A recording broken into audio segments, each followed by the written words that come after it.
Bonjour les amis, bienvenue dans cette nouvelle histoire de mer. Alors aujourd'hui nous allons parler de l'aventure qui est arrivée à Loen qui est un de nos abonnés.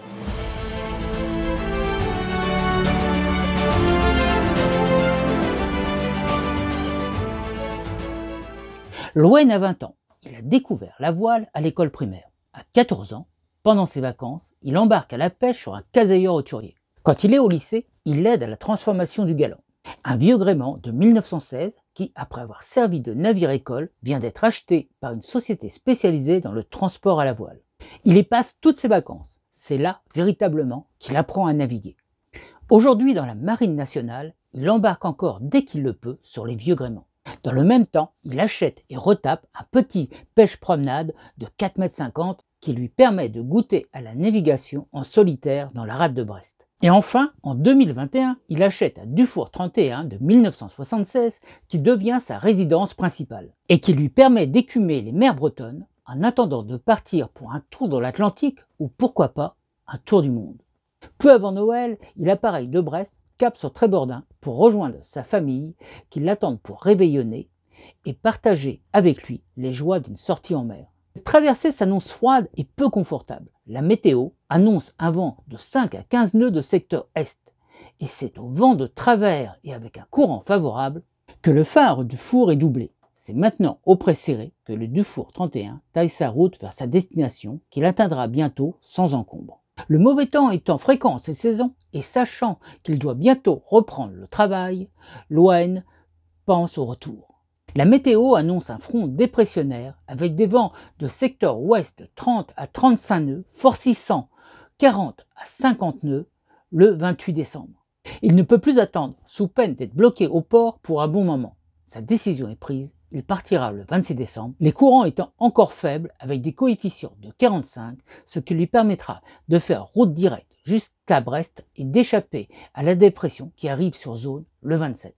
Le 26 décembre, en début de soirée, le Dufour 31 sort du port de Trébordin. Cap à l'ouest, avec un vent de 10-15 nœuds de sud, le bateau marche bien. Loen met à profil ce calme relatif avant la tempête pour se reposer tout en surveillant le baromètre qui ne cesse de descendre. Le vent doit forcir en virant au sud-ouest vers 2 h du matin. Mais Loen n'est pas inquiet. Il a confiance en son bateau avec lequel il a déjà affronté des vents de près de 50 nœuds. Et celui-ci n'avait montré aucun signe de faiblesse. 4 heures, le vent monte à 20 nœuds. Le phare de l'île Vierge qui balaie la mer de ses faisceaux lumineux semble amical. Et surtout, il est le signe que bientôt, il sera temps de faire un cap au sud et que le vent d'ouest ne sera plus un problème. 5 heures, le vent tourne brutalement et c'est maintenant au près, avec 25 à 30 nœuds de vent, que le bateau progresse difficilement dans une mer courte et hachée. 6 heures, ce n'est plus tenable. Loen décide de démarrer le moteur et s'est appuyé de celui-ci avec Dory dans la grand voile et génois roulés aux 3/4 que le bateau remonte à 20 degrés du vent. 7 heures, Loen se réveille d'une sieste de 20 minutes qu'il s'est accordée en vue de la navigation difficile qui l'attend.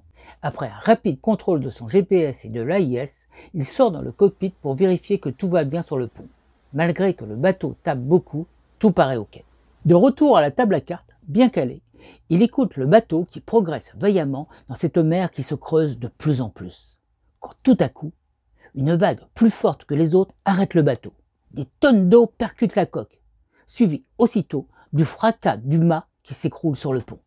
Il se précipite à l'extérieur pour débrayer le moteur et se saisit au passage de la pince coupe au banc et de son couteau.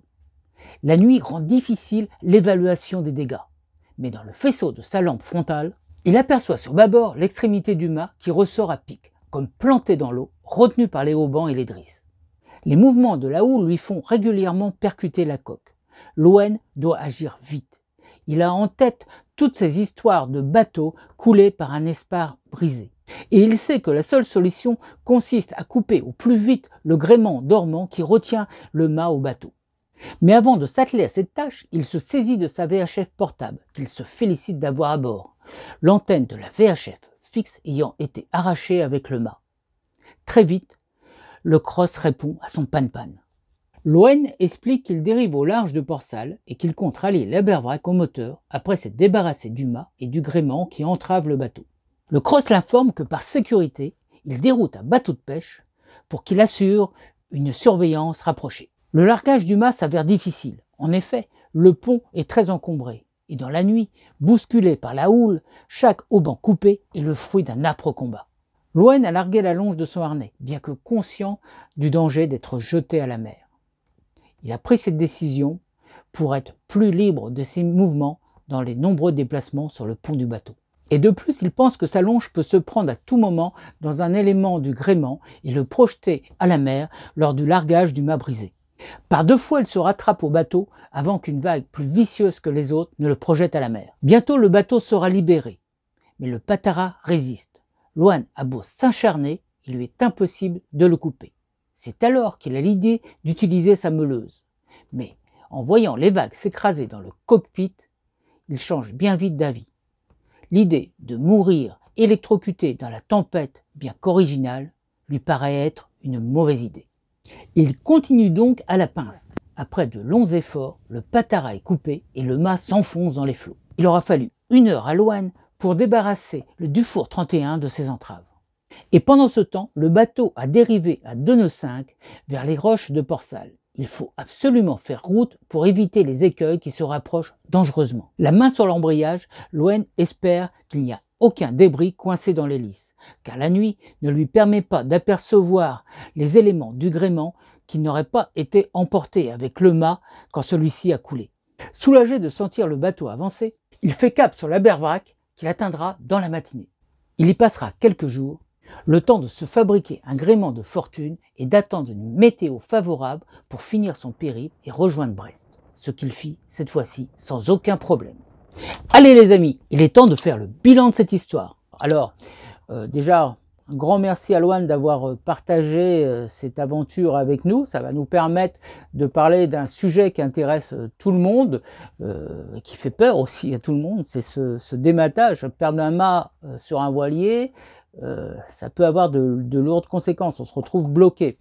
Alors, pourquoi un voilier démat? Alors, dans le cas qui nous intéresse dans cette histoire, très certainement le bateau étant appuyé au moteur assez fortement, avec un gréement ancien qui n'avait pas été changé, donc des câbles, des haubans fatigués, le bateau ayant tapé dans la mer, ça veut dire des arrêts assez forts comme ça dans les vagues à chaque fois, ce qui fait que des coups répétés, fréquents sur le mât, sur les haubans, ont fait qu'à un moment donné, ces vieux haubans ont cédé, et ce qui a entraîné le dématage. Alors, en général, pourquoi un bateau démate?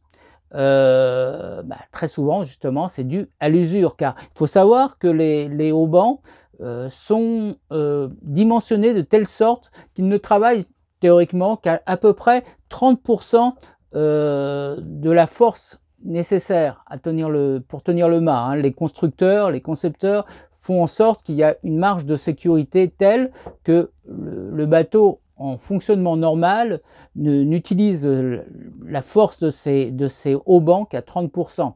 Même un retournement complet du bateau, théoriquement, les haubans tiennent, ce qui n'est pas forcément le cas du mât, car le mât, lui, a un coefficient de sécurité qui est beaucoup moins haut que les haubans. Il faut savoir que si vous vouliez avoir la même sécurité sur un mât que sur un hauban, il faudrait faire des mâts extrêmement lourds, extrêmement épais, ce qui pourrait donner du poids dans les hauteurs sur le bateau et finalement être contre-productif puisque ça pourrait le déséquilibrer dans la mer, ce qui donnerait beaucoup plus de balance, qui peut apporter un autre danger. Donc les mâts résistent en général moins que les haubans. Donc en cas de retournement de bateau, c'est très souvent le mât qui casse et non pas les haubans.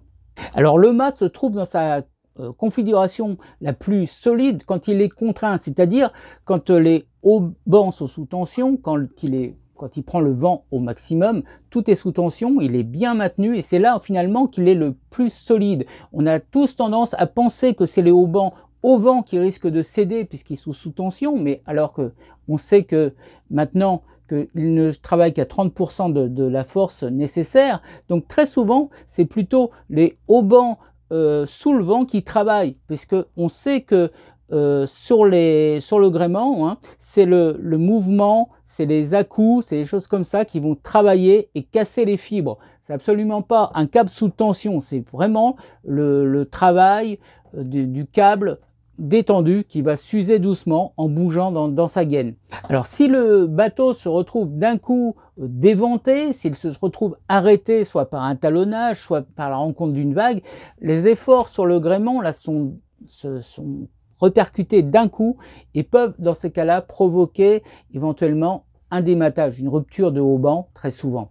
Alors comment prévenir le dématage? Donc on voit qu'en dehors d'un retournement où là c'est plutôt le mât qui risque de casser, dans la plupart des cas sinon, c'est les haubans qui vont avoir une rupture, c'est-à-dire une rupture soit au niveau du câble en lui-même, soit au niveau des sertissages, soit au niveau des cadènes. Donc ça va demander un contrôle régulier de toutes ces pièces et également, bien sûr, comme le conseillent les assureurs très souvent, c'est-à-dire changer son gréement régulièrement, tous les 10 ans. Alors l'étai est particulièrement à surveiller car l'étai, on ne peut pas le voir facilement, il est caché très souvent par l'enrouleur. Donc là, il ne faut pas hésiter à démonter son enrouleur pour vérifier l'état de cet étai. Hein. Un torron qui serait légèrement défait, une corrosion, une usure, tout ça, vous pouvez le voir que si vous démontez l'enrouleur, et ça, il ne faut pas hésiter à le faire au moins une fois par an. Hein. Un mauvais fonctionnement aussi de l'enrouleur peut être la cause d'un dématage. Si vous êtes trop à forcer sur votre enrouleur, s'il y a un problème sur l'enroulement, s'il est mal entretenu, s'il est mal graissé, que vous forcez beaucoup trop, bien sûr l'étai va travailler. L'étai, le câble, mais aussi les cadènes, l'attache en haut de mât, tout peut travailler et on voit que c'est là très souvent le risque de rupture.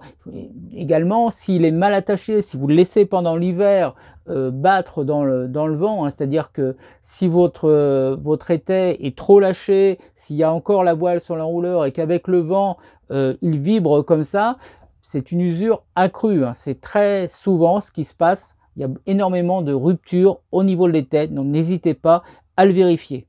Maintenant, parlons des ridoirs, parce que le système d'attache de ces haubans est extrêmement important, donc le contrôle du ridoir est nécessaire et il doit être fait le plus souvent possible. Pareil, au moins une fois par an, n'hésitez pas à démonter, regardez si vous pouvez, parce qu'il n'y a pas que la partie extérieure.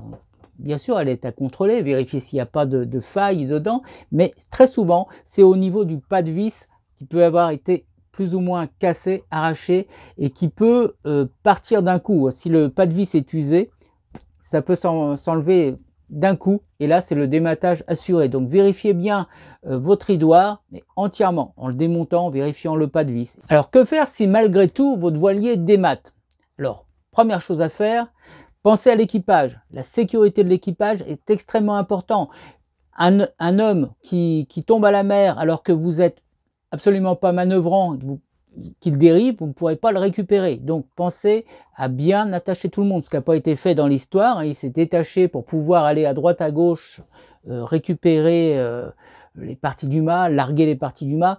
Bon, lui il était seul, donc il était un peu limité, il était obligé de se déplacer rapidement d'avant en arrière, donc il a pris cette décision, hein, il savait très bien que c'était pas quelque chose de très prudent, mais étant seul à bord, il s'est senti presque obligé de le faire. Il n'arrivait pas à manœuvrer suffisamment rapidement en restant attaché. Donc il a pris cette décision. Il sait que c'était pas la meilleure des décisions, mais dans son cas, c'était ce qui lui apparaissait le plus facile à faire. Enfin, il voyait pas trop comment le faire autrement. Donc, mais dans tous les autres cas, essayez de veiller absolument à ce que tout le monde soit attaché, sécurisé, observez tout le monde, car on peut être très vite blessé par un élément de l'espar qui traîne sur le pont et on ne maîtrise absolument rien. On peut très vite être entraîné à l'eau et se trouver bloqué sous l'eau sans pouvoir ne rien faire. Deuxième chose à faire, très rapidement, c'est d'appeler les secours, de signaler que vous êtes en position de panne-panne, c'est-à-dire en problème. Et là, ne pas hésiter à appeler avec la VHF portable, puisque très souvent l'antenne VHF était en haut du mât et dans ces cas-là, plus utilisable. Donc une VHF portable est fortement conseillée. Sinon, si vous êtes à portée de téléphone, n'hésitez pas à faire le 196 et là vous allez arriver aussi directement au secours. Nous, pour notre part, sur le Nomade, on a également une antenne de secours VHF qui se trouve sur le portique à l'arrière. Donc si elle n'a pas été endommagée par le mât qui tombe, on peut aussi se servir de cette solution. Alors généralement, le mât casse au niveau d'un étage de barre de flèche. Il se trouve donc en plusieurs morceaux. Et le danger du dématage, c'est que le mât flottant à côté du bateau risque de faire bélier dans la coque et de perforer la coque. C'est d'ailleurs la peur qu'avait Loen dans son histoire. Il a très bien réagi là-dessus, il a très vite coupé les haubans. Donc c'est exactement ce qu'il faut faire.